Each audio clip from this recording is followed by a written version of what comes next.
Good morning, everybody, and welcome to the 8th Foundation Day celebrations of Mirror Health.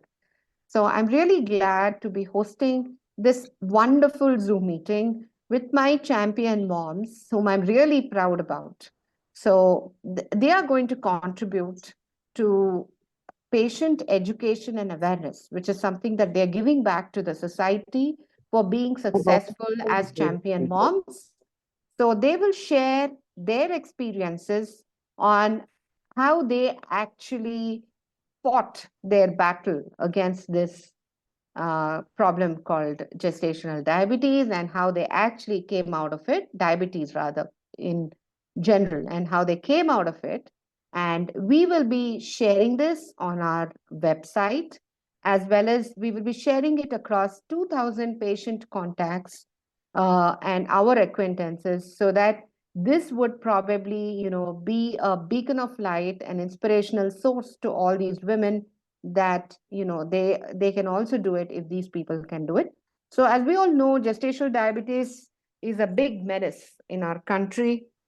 It's not just the gestational diabetes part. I would say diabetes in general is causing a lot of problem in our country. And the prevalence of gestational diabetes was reported to be about 5 million per year in our country.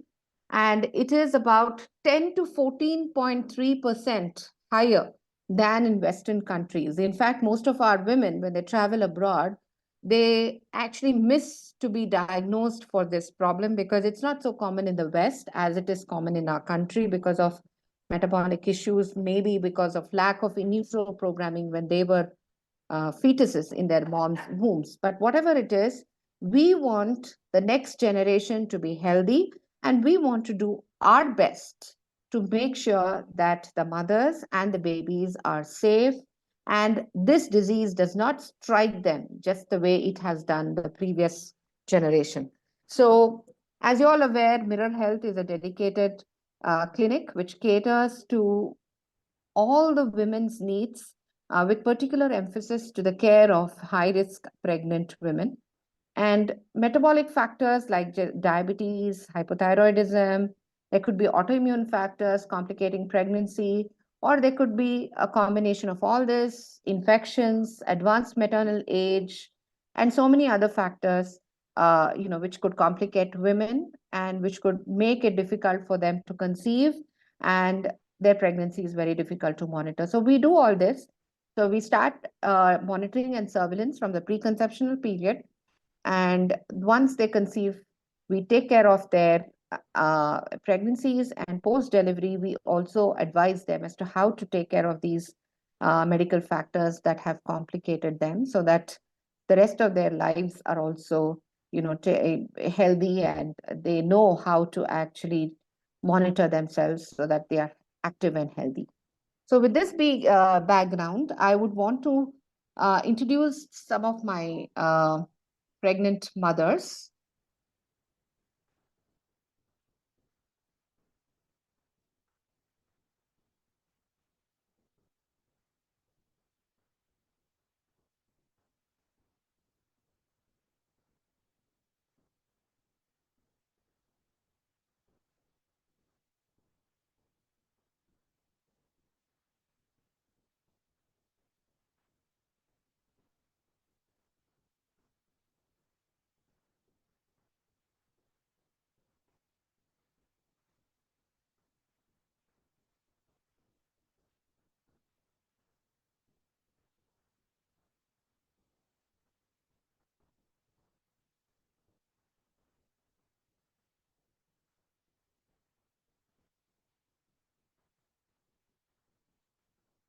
Sorry, I was stuck with a call. I would want to introduce my pregnant mothers. So first, I would want to call in Aishwarya. Aishwarya Jagannathan, are you there? Yes, doctor, I'm here. Yeah, can you switch on your video? You can briefly introduce yourself and about your wonderful kids.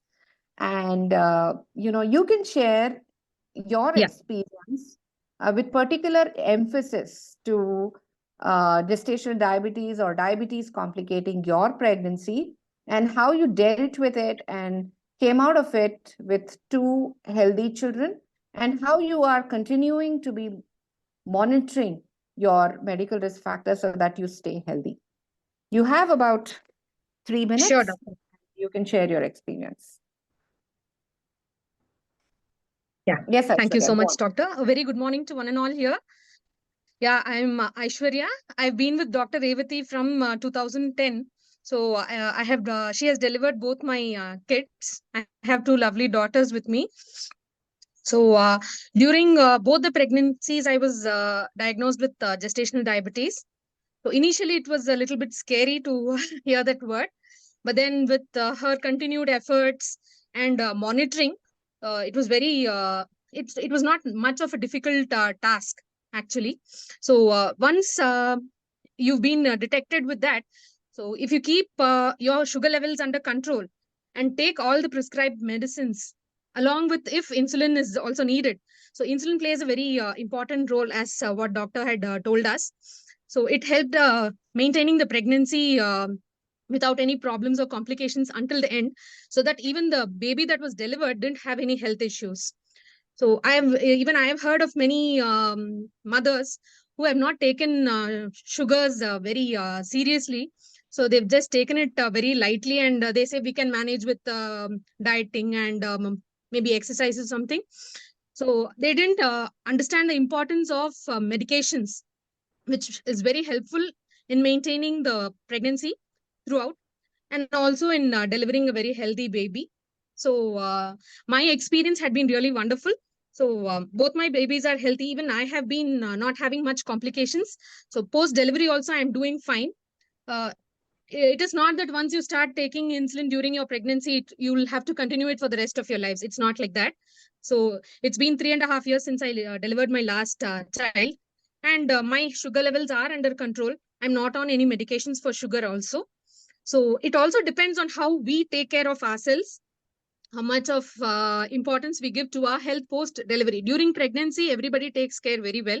So post delivery, we'll also have to do our bit along with maybe you can say exercises and diet and all that, so that it helps to maintain your sugar levels also. So it's not that tough a task. So that's what I feel. So the importance of insulin and medications during diabetes, nobody should forget. So if the doctor says something, so they are saying only for our benefit and for our good. So if we believe in the doctor completely, then I think we'll have to follow them verbatim. Whatever they say, we'll have to strictly follow. So if we do that, I feel you don't have any problem later on in life. Sure. That's And it, let doctor. me ask you this question, Aishwarya, like, Yes, doctor. when you were diagnosed to have abnormal sugars, let me tell you, the sugar levels that we actually consider for pregnancy is much lower than in the general population. The cutoffs that we have in pregnancy is more stringent, because if the sugar levels are going to be above these levels, then the babies can have defects, or you can have a preterm delivery, because there can be a high incidence of infections, mainly because your resistance to fight these infections when you're pregnant is very less. So you are kind of immunocompromised, and so you are prone to all kind of infections. So when we told you that you had to monitor your blood sugar literally every day, was that a task, and how did you actually decide to do it? And did it help you? Yeah. Yeah, it was actually initially maybe to start with checking the sugars every now and then. It was a little bit of a task, but then once it becomes a routine, you don't. I mean, that comes to your mind first. You don't really The resent to do it. business and for your. So it is a little daunting. Absolutely, absolutely. So what Aishwarya is trying to say is, initially when we told her to monitor her sugars with a glucometer literally every day, it was a difficult task, but she made it a routine, and that is the most wonderful part of the whole thing. So when you realize that, see, the baby is trying to prepare itself for the next 100 years after it is born in the womb in just 9 months, and every minute the baby is trying to grow, it's trying to make sure that its organs are safe, and she doesn't want any problem structural defects. So monitoring the sugars about 5 or 6 times a day doesn't really matter, because it's not just about one fasting or postprandial value. We would ask them to do 6 times, looking at what happens after every meal. So this kind of got their sugars to perfect control, and these babies were born really safe. And one more important thing that you have to understand is we cannot pick up everything on scan. We can only pick up major defects on scan. There could be progressive and minor defects, and there could be functional abnormalities like attention deficit behavior or autism and those kinds of things, which are also associated with untreated gestational diabetes, behavioral abnormalities, which we cannot pick up on scan. So it's always better to keep your baby safe and monitor your sugars and titrate your medications, mostly insulin. We don't say you should not be on diet, just like what see, it cannot be always with the diet, because we don't expect the pregnant women to starve, but they may require additional uh, medications to support a healthy pregnancy. And thank you so much, Aishwarya, for this wonderful feedback or your perception about how you monitored your pregnancy, which is definitely very, very important. And this is going to probably build the strength of many more women, and to be convinced that yes, they can take insulin, yes, they can monitor their sugars every day, and they don't really have to become dependent on insulin lifelong just because they're taking insulin during pregnancy. Thank you so much. I will call you back again. Just stay on. And Yes. the next person that I would want to probably introduce is Mrs. Madhumita. Are you there, Madhumita? Yes, doctor, I'm there. Can you hear me? Yes. So Madhumita, yes, I can hear you. So good morning. So we have Madhumita Srinivasan, and she's a finance analyst. So can you please introduce yourself, with respect to your baby, and when you delivered, and also share your experience as to how you came out of this problem called gestational diabetes, how you monitored your sugars and those kinds of things, and say something that could probably build the strength of other women who are trying to get pregnant or who are already getting pregnant. Sure, doctor. Thank you. Thank you for this opportunity. Hi, everyone. I'm Madhumita Srinivasan. I work for Standard Chartered Bank. I'm a finance analyst. Dr. Revati delivered my baby, Diya Deepak, and she was born in 2013. Now she's 10-year-old, and I've been in constant touch with Dr. Revati since last 10 years. Why the issue that we are trying to address today is gestational diabetics. So my other point that I would like to also bring in here is yes, women, as a woman, we tend to get to feedbacks from a lot of people. Okay, it's just not one source. When we get pregnant, we get multiple inputs, multiple feedbacks, and all that. And you are in a position where you're already confused, because the people who give you advices are very close people, the circle that you live in, very close people. So whom to take and whom not to take. My take was always been completely interested and fully totally trusted on Dr. Reeti, and my go was I will listen to everyone, but I'm going to go to doctor and check with her and do what she advises to me, because it's just not about us at that point of time, right? My diabetic, I know doctor explained me, if I don't take the injection or if I don't monitor my insulin levels, it may have an impact on the baby. And when an issue has been identified, it is very imperative that I take actions. Okay, I should not I should not fail to take actions when there are medicines available. I should not be in a position to say no and I'm not going to do it. It's going to impact the baby. There are people who also say we have delivered from we have seen all this, those things, these things were not there. Okay, yes, I understand those things, these things were not there, but the impacts on the babies were there in the future, right? Nobody knew it. But when it is available, when a support system is available, when we know that it can be corrected, why not we take an action, to fix it at the root level. So my point is trust your doctor completely, okay, and go ahead and do what she says. A gynae, I believe, should be a partner, okay. It's just not during the delivery phase. As a mother, post delivery also you need a lot of support. I'm seeing doctor from last 10 years, okay, and for me, if there is any problem or any panic button, I get a lump in my body also. I don't know. I Google and I get scared, and next thing I do is I take an appointment with doctor and come to her. Then she says, "Don't panic. We will test you and then we'll give you the So it's important you follow the doctor's advice. You trust the doctor completely and take their advice and follow it. It's for your well-being. It's for the child's well-being, right? So it's the next generation needs to come out properly, right? So I completely thank Dr. Reeti for her guidance throughout this my maternity phase as well as throughout the last 10 years.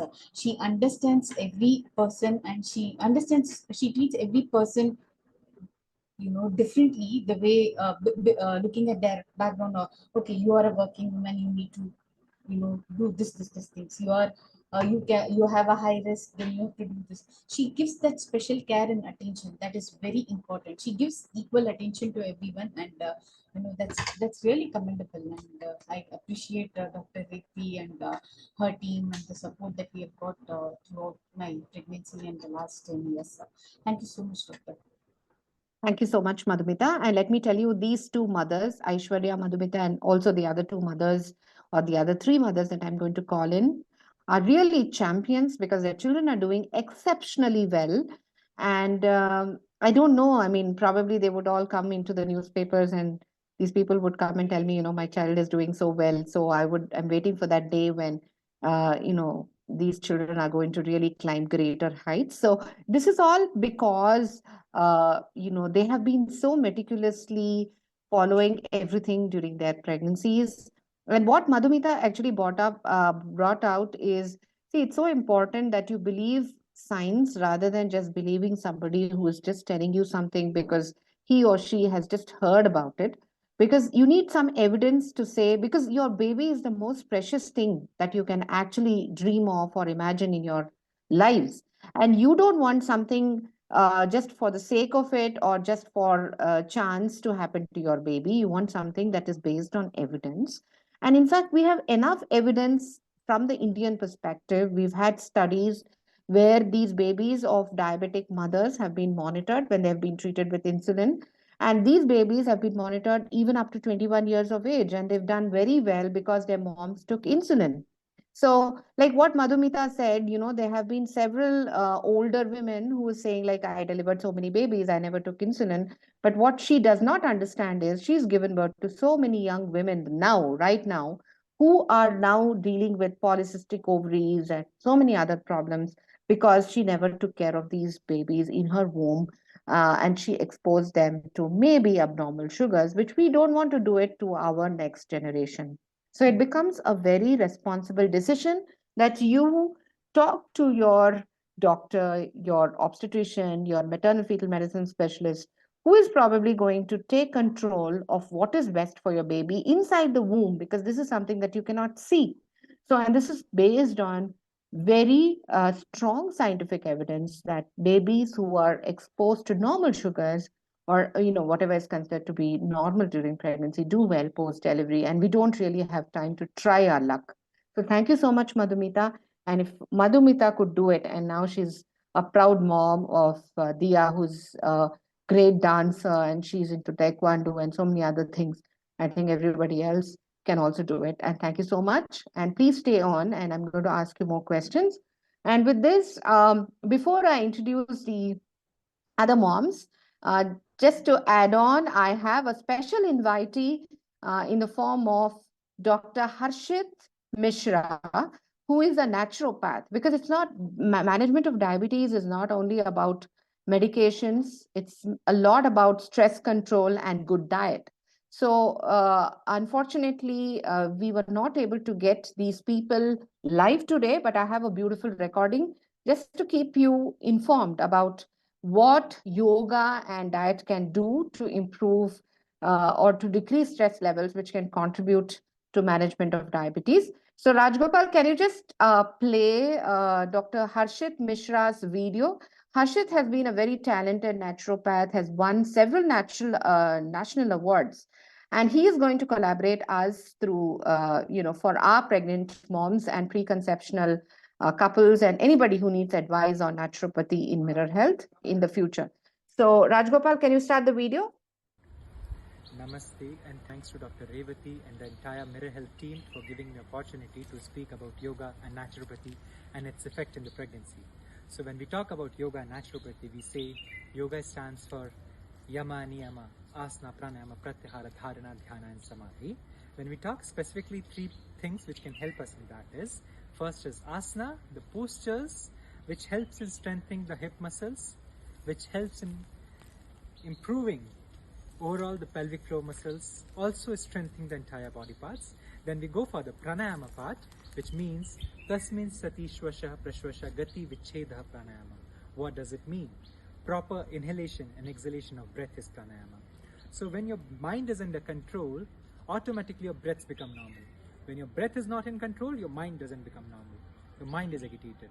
So when we practice breathing techniques, what happens with that? Breathing practices helps in controlling our mind. Breathing practices helps us in calming our mind. So that are the benefits of it. So when you see the pregnancy cases, the pregnancy females, they suffer from conditions like anger, they suffer from mood imbalance, they suffer from conditions like what we say is depression, they suffer from anxiety. So when we do pranayama in those conditions, it helps to cope up with those conditions. Now let's talk about mindfulness. So when you practice mindfulness, you practice various meditation techniques. What happens with that? Automatically all the tensions get reduced. Your mind goes into a state of parasympathetic dominance. When your mind goes into a state of parasympathetic dominance, the stress factors, the stresses, the cortisols get reduced. They come into a state of relaxation. Your body relieves more of serotonins. Your tensions, your anxiety, your worries goes off. Now let me discuss how yoga in pregnancy can help in conditions like diabetes during pregnancy or pregnancy-induced diabetes. So when you take about the various yoga practices, what happens with that? Maybe yoga asanas, the pranayama, the meditations. What it all do? It helps to increase the insulin uptake, increase the insulin sensitivity. When your insulin sensitivity is improved, automatically the glucose uptake by the cells is improved. When your glucose uptake by the cells is improved, your body gets, your hormonals gets normal. The glucose levels in your blood becomes normal. Also, the pregnancy-induced hypertension. What happens in that? Your blood pressures are continuously high. So when you practice these mindfulness practices, these meditation practices, what happens with that? Your parasympathetic dominance, when your mind is in parasympathetic dominance, automatically the issues that are there like hypertension, which is pregnancy-induced, goes to a normal state. So I would request each and every one of you to practice yoga and meditation and all the naturopathy practices that I've told just now. So it will help in managing the pregnancy with much ease. Thank you one and all. Thank you once again for giving me opportunity to speak on this topic. Namaste. Move with our special invitees. I would call my other 2 moms. We have Mrs. Ramanamma. Ramanamma, idira ನೀವು? Madam ಅವರು ಸ್ವಲ್ಪ function ಹೋಗಿದ್ದಾರೆ, ನಾನು ಮಾತಾಡ್ಬೋದಾ madam? ಮಾತಾಡ್ಬೋದು. So we have Prabhakar, Ramanamma's husband. So it's really nice to have husbands also being part of this show, because monitoring pregnancy is not just about the mother, it's also about the prospective father. And in fact, this father is a proud father of a daughter who is about I think 10 years old. 10 ವರ್ಷ ಆಯ್ತಾ ಮಗುಗೆ? ಇಲ್ಲ 9 ವರ್ಷ ಆಯ್ತಲ್ಲ? April 4th ಗೆ 9 years complete ಆಗುತ್ತೆ madam. Correct. So 9 ವರ್ಷ ಆಯ್ತು ಮಗುಗೆ. ಸೊ ದಿಸ್ ಕಪಲ್ ಇವರು ಕನ್ನಡದಲ್ಲಿ ಮಾತಾಡ್ತಾರೆ. ಪ್ರಭಾಕರ್ ಅವರೇ, ನೀವು ರಮಣಮ್ಮನ್ಗೋಸ್ಕರ ನೀವು ಇನ್ಚಾರ್ಜ್ ತಗೊಂಡು ನೀವು ಮಾತಾಡ್ತಾ ಇದ್ದೀರಾ. ಇವಾಗ ನಿಮ್ಗೆ ಗೊತ್ತಿದೆ, ಇವಾಗ ಶುಗರ್ಸ್ ಪ್ರೆಗ್ನೆನ್ಸಿನ ಕಾಂಪ್ಲಿಕೇಟ್ ಮಾಡುತ್ತೆ. ಎಷ್ಟೋ ಜನಕ್ಕೆ ಇದು ತೊಂದರೆ ಆಗಿದೆ. ಬಟ್ ಎಷ್ಟೋ ಜನ ತಿಳ್ಕೊಳ್ಳೋದೇ ಇಲ್ಲ ದಟ್ ಈ ಪ್ರಾಬ್ಲಮ್ ಇಂದ ನಮ್ಗೆ ತೊಂದರೆ ಆಗೋ ಚಾನ್ಸಸ್ ಇರುತ್ತೆ ಅಂತ. ಸೊ ನೀವು ನಿಮ್ ಎಕ್ಸ್ಪೀರಿಯನ್ಸ್ ನ ನೀವು ಇಲ್ಲಿ ಶೇರ್ ಮಾಡ್ತೀರಾ? ಅಂದ್ರೆ ನೀವು ಪ್ರೆಗ್ನೆನ್ಸಿನಲ್ಲಿ ನಿಮ್ಗೆ ಇವಾಗ ರಮಣಂಗೆ ಶುಗರ್ ಇದೆ ಅಂತ ಹೇಳಿದಾಗ ಅವ್ರು ಅದನ್ನ ಹೆಂಗ್ ತಗೊಂಡ್ರು, ನೀವ್ ಆಸ್ ಅ ಹಸ್ಬೆಂಡ್ ಹೆಂಗ್ ಸಪೋರ್ಟ್ ಮಾಡಿದ್ರಿ? ಶುಗರ್ ಮಾನಿಟರಿಂಗ್ ಇತ್ತು, ಇನ್ಸುಲಿನ್ ತಗೋಬೇಕಾಯ್ತು. ನಾವ್ ಹೇಳಿದ್ವಿ ಇನ್ಸುಲಿನ್ ತಗೊಂಡ್ರೆ ನಿಮ್ ಮಗುಗೆ ಏನಾಗೋದಿಲ್ಲ, ಬಟ್ ಶುಗರ್ಸ್ ಕಂಟ್ರೋಲ್ ಬರುತ್ತೆ, ಅದಾದ್ಮೇಲೆ ನಿಮ್ಗೆ ಇನ್ಸುಲಿನ್ ಬೇಕಾಗಲ್ಲ. ಪ್ಲಸ್ ಮಾನಿಟರಿಂಗ್ ಇತ್ತು, ಬ್ಲೀಡಿಂಗ್ ಇತ್ತು, ಇನ್ಫೆಕ್ಷನ್ ಇತ್ತು, ಗ್ರೋತ್ ಮಾನಿಟರ್ ಮಾಡ್ಬೇಕಾಗಿತ್ತು. ಇವೆಲ್ಲ ಕಾಂಪ್ಲೆಕ್ಸ್ ಪ್ರಾಬ್ಲಮ್ಸ್ ಇದ್ದಾಗ ಅದನ್ನ ಹೆಂಗೆ, ಶುಗರ್ಸ್ ನ ಹೆಂಗೆ ನೀವು ಡೀಲ್ ಮಾಡಿದ್ರಿ? ಆಯ್ತು ಮೇಡಮ್, ಮಾತಾಡ್ತೀನಿ ಮೇಡಮ್. ಮಾತಾಡಪ್ಪ. ಮೇಡಮ್ ನೀವು ವಿಡಿಯೋ ಆನ್ ಮಾಡ್ಕೋತೀರಾ? ವಿಡಿಯೋ ಆನ್ ಮಾಡ್ಕೊಳ್ಳಿ ಪ್ರಭಾಕರ್. Okay madam. ಹಾ, ಮೇಡಮ್ ವೆರಿ ಗುಡ್. ನಮಸ್ತೆ, ಹೇಳಿ, ನನ್ನ ಮಾತಾಡಿ. ಹೆಸರು ಪ್ರಭಾಕರ್ ಅಂತ. ಸೊ ನಾವು 2014 ಅಲ್ಲಿ ನಾವು ಮಿಲನ್ ಅಲ್ಲಿ ಹೋಗಿ ಟ್ರೀಟ್ಮೆಂಟ್ ಶುರು ಮಾಡಿದ್ವಿ. ಸೊ 2015 4th ನನ್ನ ಮಗಳು ಹುಟ್ಟಿದ್ದು. ಸೊ ಮಿಲನ್ ಅಲ್ಲಿ ಫಸ್ಟ್ ಸೆಕೆಂಡ್ ಬೇಬಿನೇ ನನ್ನ ಮಗಳು ಹುಟ್ಟಿದ್ದು ಅಲ್ಲಿ first opening day. So second day ನನ್ನ ಮಗಳಲ್ಲಿ ಹುಟ್ಟಿದ್ದು. ಸೊ ನಾವು ಫ್ರಮ್ ಬಿಗಿನಿಂಗು ಅಲ್ಲಿ ಬರ್ತಾ ಇದ್ವಿ. ನಮ್ಗೆ ಟ್ರೀಟ್ಮೆಂಟ್ ಶುರುವಾತ ಒಂದು ಸ್ವಲ್ಪ ದಿನಕ್ಕೆ ಈ ತರ ಶುಗರ್ ಲೆವೆಲ್ ಮತ್ತೆ BP ಕಂಟ್ರೋಲ್ಗೋಸ್ಕರ, ಶುಗರ್ ಲೆವೆಲ್ ಮೇಂಟೈನ್ ಮಾಡೋದಕ್ಕೋಸ್ಕರ ಸೊ ನಮ್ಗೆ ಇನ್ಸುಲಿನ್ ಶುರು ಮಾಡ್ಬೇಕು ಅಂತ ತಾವು ಗೈಡ್ ಮಾಡಿದ್ರಿ. ಸೊ ನಾವು ಇನ್ಸುಲಿನ್ ಶುರು ಮಾಡ್ಬೇಕು ಅಂದ ತಕ್ಷಣ ನಾವು ಸಹ ಈ ಏಜ್ ಅಲ್ಲೇ ಶುಗರ್ ಇನ್ಸುಲಿನ್ ಎಲ್ಲ ತಗೊಂಡ್ರೆ ಫ್ಯೂಚರ್ ಏನೋ ಪ್ರಾಬ್ಲಮ್ ಆಗ್ಬಿಡುತ್ತೇನೋ ಅಂತ ನಾವು ಸ್ವಲ್ಪ ಫ್ರಮ್ ಬಿಗಿನಿಂಗ್ ಅಲ್ಲಿ ನಮಗೂ ಸ್ವಲ್ಪ ಯೋಚನೆ ಮಾಡಿದ್ವಿ. ಆದ್ರೆ ನಮ್ಮ ಒಂದು ಟಾರ್ಗೆಟ್ ಇದ್ದಿದ್ದು ಏನಂದ್ರೆ ನಮ್ಗೆ ಒಂದು ಮಗು ಬೇಕು, ಡಾಕ್ಟ್ರು ಏನ್ ಹೇಳ್ತಾರೆ ಅದನ್ನ ಅಷ್ಟೇ ನಾವು ಕೇಳ್ಬೇಕು ಅಂತ ನಾವು ಡಿಸೈಡ್ ಮಾಡಿದ್ವಿ. ಸೊ ಫ್ರಮ್ ಬಿಗಿನಿಂಗ್ ಇಂದ ಏನು ಶುಗರ್ ಲೆವೆಲ್ ಮೇಂಟೈನ್ ಮಾಡೋದಕ್ಕೆ, BP ಮೇಂಟೈನ್ ಮಾಡೋದಕ್ಕೆ ತಾವೇನು ಸಜೆಸ್ಟ್ ಮಾಡಿದ್ರಿ ಅದೇ ತರ ನಾವು ಇನ್ಸುಲಿನ್ ಶುರು ಮಾಡಿದ್ವಿ. ಸೊ ಪ್ರತಿ ದಿನ ನಾವು ಇನ್ಸುಲಿನ್ ಮೇಂಟೈನ್ ಮಾಡಿ ಬಿಫೋರ್ ಫಾಸ್ಟಿಂಗು, ಮತ್ತೆ ತಿಂಡಿ ಆದ ನಂತರ, ಊಟಕ್ಕೆ ಮುಂಚೆ, ಊಟ ಆದ ನಂತರ, ರಾತ್ರಿ ಊಟಕ್ಕೆ ಮುಂಚೆ, ಮತ್ತೆ ರಾತ್ರಿ ಊಟ ಆದ ನಂತರ ನಾವು ಪ್ರತಿ ದಿನನೂ ಶುಗರ್ ಲೆವೆಲ್ ನ ನಾವು ಚೆಕ್ ಮಾಡ್ಕೊಂಡು ತಾವೇನು ಗೈಡ್ ಮಾಡ್ತಾ ಇದ್ರಿ ಅದೇ ತರ ನಾವು ಇನ್ಸುಲಿನ್ ಡೋಸೇಜ್ ನ ತಗೊಂತಾ ಇದ್ವಿ. ಸೊ ತಕೊಂಡು ತಾವು ಏನ್ ಹೇಳ್ತಾ ಇದ್ರಿ, ಡಾಕ್ಟರ್ ಏನ್ ಸಜೆಸ್ಟ್ ಮಾಡ್ತಾ ಇದ್ರಿ ಅದು ಇನ್ಸುಲಿನ್ ಜಾಸ್ತಿ ಮಾಡ್ಕೋಬೇಕು ಅಥವಾ ಕಡಿಮೆ ಮಾಡ್ಕೋಬೇಕು ಅಂದ್ರೂ ತಮ್ಮ ಹತ್ರ ಫೋನ್ ಅಲ್ಲಿ ಡಿಸ್ಕಷನ್ ಮಾಡ್ಕೊಂಡೆ ನಾವು ಜಾಸ್ತಿ ಮಾಡ್ಕೊತಾ ಇದ್ವಿ. ಆಮೇಲೆ ನಮ್ಮ ಮನೆಯವ್ರಿಗೆ ಫ್ರಮ್ 3 ತಿಂಗಳಲ್ಲಿ ಮತ್ತೆ 5 ತಿಂಗಳಲ್ಲಿ ತುಂಬಾ ಬ್ಲೀಡಿಂಗ್ ಸ್ಟಾರ್ಟ್ ಆಗ್ತಾ ಇತ್ತು. ಅವಾಗ ನಾವು ಇಮಿಡಿಯೇಟ್ ಆಗಿ ಬಂದು ಹಾಸ್ಪಿಟ್ಲಿಗೆ ಬಂದು ಸೊ ಒಂದೊಂದ್ಸಲಿ 2 ದಿನ 3 ದಿನ ಹಾಸ್ಪಿಟ್ಲಲ್ಲೇ ಇದ್ದು ಮೇಂಟೈನ್ಗೋಸ್ಕರ ಅಲ್ಲೇ ಟ್ರೀಟ್ಮೆಂಟ್ ತಗೊಂಡಿದೀವಿ. ಸೊ ನಾನು ಏನ್ ಹೇಳ್ತೀನಿ ಅಂದ್ರೆ, ಈಗ ಬೇರೆ ಪೇಷಂಟ್ ಹೊಸ ಪೇಷಂಟ್ ಬರ್ತಾರೆ, ಬಂದ ತಕ್ಷಣ ಟ್ರೀಟ್ಮೆಂಟ್ ಶುರುವಾಗುತ್ತೆ ಅಂದ ತಕ್ಷಣ ಇನ್ಸುಲಿನ್ ತಗೋಬೇಕು ಅಂದ ತಕ್ಷಣ ಭಯ ಬಿದ್ದು ವಾಪಸ್ ಹೋಗೋ ಪೇಷಂಟ್ಸೇ ಜಾಸ್ತಿ ಇದ್ದಾರೆ ಮೇಡಮ್. ಯಾಕಂದ್ರೆ ಈಗ ಪ್ರೆಗ್ನೆನ್ಸಿನಲ್ಲಿ ಮೇಂಟೈನ್ ಮಾಡಿ ಇನ್ಸುಲಿನ್ ತಕೊಂಡು ಬಾಡಿನಲ್ಲಿ ಶುಗರ್ ಲೆವೆಲ್ ಮೇಂಟೈನ್ ಮಾಡ್ಕೊಂಡು ಅವ್ರಿಗೆ ಕರೆಕ್ಟ್ ಏನು ಮಗು ಡೆಲಿವರಿ ಆಗೋವರೆಗೂ ಮಾತ್ರನೇ ಅದು ಶುಗರ್ ಲೆವೆಲ್ ಮತ್ತೆ ಇನ್ಸುಲಿನ್ ತಗೋಬೇಕಾಗುತ್ತೆ. ಸೊ ನನ್ನ ಮಗಳು ಹುಟ್ಟಿ ನಮ್ಮ ಮನೆಯವ್ರಿಗೆ ಡೆಲಿವರಿ ಆದ ನೆಕ್ಸ್ಟ್ ಡೇ ಇಂದ ಸೊ ನಾವೇನು ಇನ್ಸುಲಿನ್ ತಗೊಂಡಿಲ್ಲ, ಶುಗರ್ ಲೆವೆಲ್ ನಾರ್ಮಲ್ ಬಂದಿದೆ. ಸ್ಟಿಲ್ ನನ್ನ ಮಗಳು ಹುಟ್ಟಿ 9 ವರ್ಷ ಆಗಿದೆ, ನಮ್ಮ ಮನೆಯವ್ರಿಗೆ ಇನ್ಸುಲಿನ್ ತಗೊಂತ ಇಲ್ಲ. ಸೊ ಶುಗರ್ ಲೆವೆಲ್ ನಾರ್ಮಲ್ ಇದೆ. ಸೊ ನಾನೇನ್ ಹೇಳ್ತೀನಿ ಅಂದ್ರೆ, ಹೊಸದಾಗಿ ಬರ್ತಕ್ಕಂತ ಪೇಷಂಟ್ಸ್ ಈಗ ಈ ತರ IVF ಮತ್ತೆ IF ಇದೆಲ್ಲ ಟ್ರೀಟ್ಮೆಂಟ್ ತಗೊಳ್ಳೋದಕ್ಕೋಸ್ಕರ ಅದು ನಮ್ಮ ಇಂಡಿಯಾ ಮತ್ತೆ ನಮ್ಮ ಈ ಸೌತ್ ಅಲ್ಲಿ ಫುಡ್ ಸ್ಟೈಲು ಮತ್ತೆ ರೈಸ್ ತಿಂತಕ್ಕೋದು ಮತ್ತೆ ಫುಡ್ ಸ್ಟೈಲ್ಗೂ ಸಹ ಶುಗರ್ ಲೆವೆಲ್ ಬರೋ ಚಾನ್ಸಸ್ ಇದೆ ಮೇಡಮ್. ಮತ್ತೆ ನಮ್ಮ ಲೈಫ್ ಸ್ಟೈಲು, ನಮ್ಮ ಫುಡ್ ಸ್ಟೈಲ್ ಅಲ್ಲಿ ನ್ಯಾಚುರಲ್ ಆಗಿ ಶುಗರ್ ಬರ್ತಾ ಇದೆ. ನಾನೇನ್ ಹೇಳ್ತೀನಿ ಅಂದ್ರೆ, ಯಾವುದೇ ಒಂದು ಹೊಸ ಪೇಷಂಟ್ ಟ್ರೀಟ್ಮೆಂಟ್ ಬಂದ ತಕ್ಷಣ ಡಾಕ್ಟರ್ ಏನ್ ಹೇಳ್ತಾರೆ ಇನ್ಸುಲಿನ್ ಶುರು ಮಾಡ್ಬೇಕು ಅಂದ ತಕ್ಷಣ ವಾಪಸ್ ಹೋಗ್ಬಿಡ್ತಾರೆ ಮೇಡಮ್. ದಯವಿಟ್ಟು ಯಾವುದೇ ಒಬ್ಬ ಹೊಸ ಪೇಷಂಟ್ ಯಾಕೆ ಅವ್ರು ಹೇಳ್ತಾರೆ ಅಂದ್ರೆ, ನಿಮ್ಗೆ ಪ್ರೆಗ್ನೆನ್ಸಿ ಸಕ್ಸಸ್ ಆಗ್ಬೇಕು, ನಿಮ್ಗೆ ಹೆಲ್ತಿ ಒಂದ್ ಬೇಬಿ ಬರ್ಬೇಕು ಅನ್ನೋ ಒಂದು ಉದ್ದೇಶಕ್ಕೋಸ್ಕರನೇ ಅವ್ರು ಹೇಳ್ತಾರೆ. ಹಂಗಾಗಿ ನಾನು ಹೊಸ ಪೇಷಂಟ್ಗೆ ಏನ್ ಗೈಡ್ ಮಾಡ್ತೀನಿ, ಶುಗರ್ ಇನ್ಸುಲಿನ್ ತಗೋಬೇಕು ಅಂದ್ರೆ ಖುಷಿಯಿಂದ ಡಾಕ್ಟರ್ ಏನ್ ಹೇಳ್ತಾರೆ ಆ ಟ್ರೀಟ್ಮೆಂಟ್ ತಗೋಬೇಕು, BP ಲೆವೆಲ್ ಕಂಟ್ರೋಲ್ ಇಟ್ಕೋಬೇಕು. ಕರೆಕ್ಟ್ ಆಗಿ ಫಸ್ಟ್ ಡೇ ಇಂದ ಲಾಸ್ಟ್ ಡೇ ವರ್ಗು ಡಾಕ್ಟ್ರು ಏನ್ ಹೇಳ್ತಾರೆ ಅದನ್ನ ಗೈಡೆನ್ಸ್ ಪ್ರಕಾರ ನಾವು ಫಾಲೋ ಅಪ್ ಮಾಡಿದ್ರೆ 100% ಒಳ್ಳೆ ರಿಸಲ್ಟ್ ನ ಮತ್ತೆ ಹೆಲ್ತಿ ಬೇಬಿನ ನಾವು ತಗೋಬಹುದು ಅನ್ನೋದು ನನ್ನ ಒಂದು